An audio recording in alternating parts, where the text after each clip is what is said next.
everyone, Autumn here, and today I am here with, why don't you introduce yourself? I'm Ella Phillips. I'm Miss Oklahoma City University's Outstanding Teen, and I'm from Tulsa, Oklahoma. Yes, you are, and thank you so much for joining me today. I really appreciate your time. Now, today I have a couple questions for you, and we're going to talk about passion projects and the arts. So, as you've known for a while, my passion project has to do with arts and advocating for the arts and serving with them. I want to know and hear more about the arts in your life.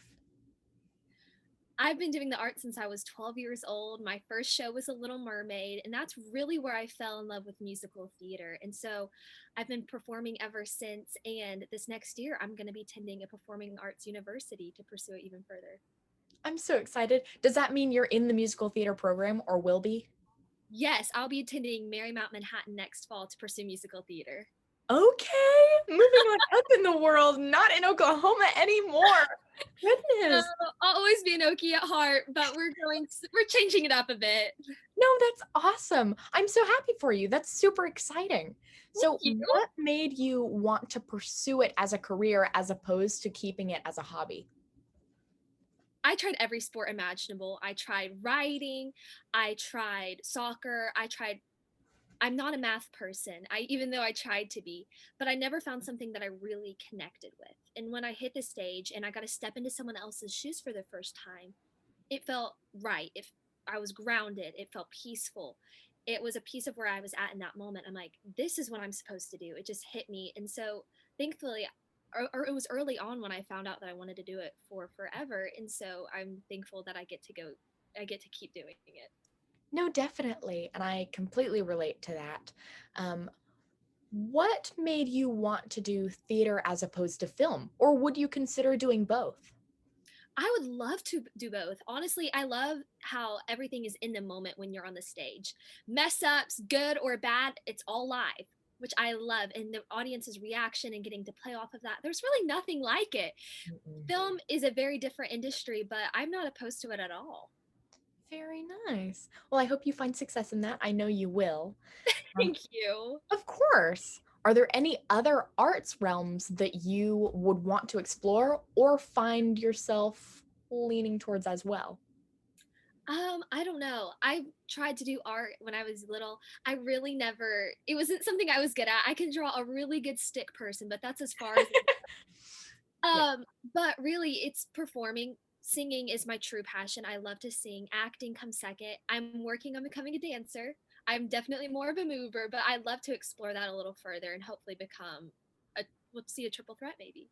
Yes. Well, I applaud your effort in that, and I'm sure you will be perfectly fine, even if you don't feel like that skill is your strongest. What Thank do you think your life would be like without the arts? I would be a very different person. It's been my creative outlet. It's been where I go to relax. If I'm having a bad day, I'll go up in my room and I'll sing, and it just relieves stress. There's a different in stepping in someone else's shoes, like I said kind of before. Mhm. It's a different world. So without it, I really don't know where I'd be, but I do know I would be a very different person. Yeah. And along that same line, I guess you kind of already answered it, but I want to hear you elaborate more on what do you think this particular art form has added to your life? It's added a space for creativity. I had gone to a very academically rigorous school growing up, and it was very focused on academics. So, getting to have a place after school where I could go and just breathe and enjoy my time, get to perform with my friends and talk about musicals or our favorite shows. It's provided me a space where I could breathe, which I hadn't had before. And so, after I left that school, I wanted to pursue it more, and so I was able to find my safe space. It's been my home, I would say, performing in downtown Tulsa. That's where I've grown up, really. And so I don't know where I'd be without it. Okay, awesome. Thank you. I appreciate that. And again, fully relatable. Theater kids got to stick together. Yes. So now that we've covered my passion project, I want to hear more about your passion project or platform, rather. Tell me more about that. My platform is all about early literacy. About a couple years ago, one of our family friends, she was talking about how she was bringing this organization called Reach Out and Read to Oklahoma. And she shared the statistic, one in every five Oklahomans is functionally illiterate. That kind of blew me away because I didn't realize how big of an issue it was in our state. And so later I started working with another organization called Reading Partners. And I had a little reading buddy named Obam. And we would do sight words, all of the things. And at the end of our session, he asked if he could take home the book with him. And I go, yeah, yeah, of course. And he told me that that was his very first book. He had never received one before. And that is where it hit me that I can fix this. I don't want any child to go without a book. And so I began my work with Reach Out and Read. And over the past 4 years, we've been able to collect 10,000 books to give back to children all over Oklahoma. And so we can change that statistic. That's my goal. Spectacular. And you said that you've been working with it for 4 years. And Yes. that was kind of the moment that made you realize this should be your platform, correct? As opposed to just something that you helped out with occasionally. Yes. It's more of a heart project for sure. No, definitely. What value did reading bring to your life growing up? I honestly didn't realize how good I had it growing up. I had books in my home. My school required a 30-minute minimum reading time every day. And Yeah. so I thought of it as a chore. I never thought of it as something I could actually enjoy growing up. And so later, and now looking back, I'm very thankful because if you're not reading on grade level by fourth grade, you're four times more likely to drop out of high school. And um, so that was the big thing that got to me because so many kids don't have the same opportunities as I had growing up. So I want to give that to them. No, that's spectacular. What do you think has been your favorite moment in working with this platform? Seeing the reactions of the children when I do reading times, I had the opportunity to do a reading time at the cutest little book library called Lavender Blues. And as I was in the middle of reading a book, I was in my sash and crown, and one of the little girls whispered over to her mom in the corner. She goes, "Mommy, the princess has chubby cheeks like me." And that made me giggle, but I love that she saw herself in me and that she sees that connection we have. And so those moments are the things I look forward to and that make this so, so worth it.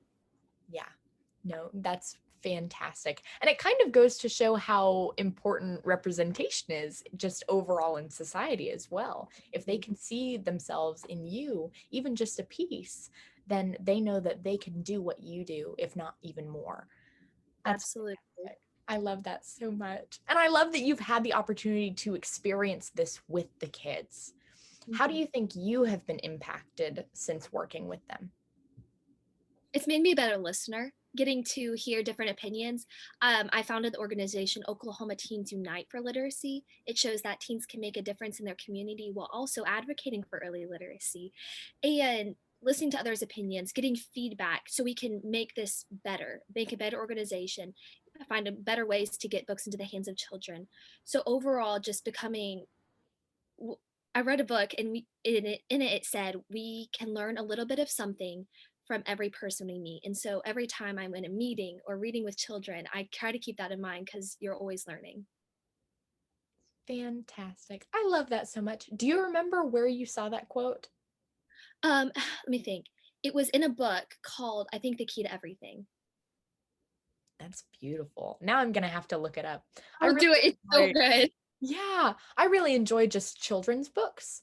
In fact, in Mhm. many cases, a lot more than big novels because there's such meaty content in children's books, if you know what I mean. Yes, Now, absolutely. now I want to ask, what is your favorite children's book or favorite children's book growing up?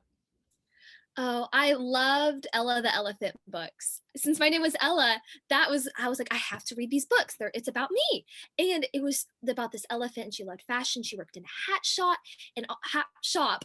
And it was her story and all the trouble she went through. But there are a series of them and they're the cutest books. Disney actually made a TV series off of them. Oh, But I loved reading them when I was younger just because we have the same name. that's really sweet. I love that so much. Okay, so I only have one more question for you, but what advice would you give to someone who is still looking for their passion or wants to get involved in their community? I would say yes to every opportunity. You never know what will happen next.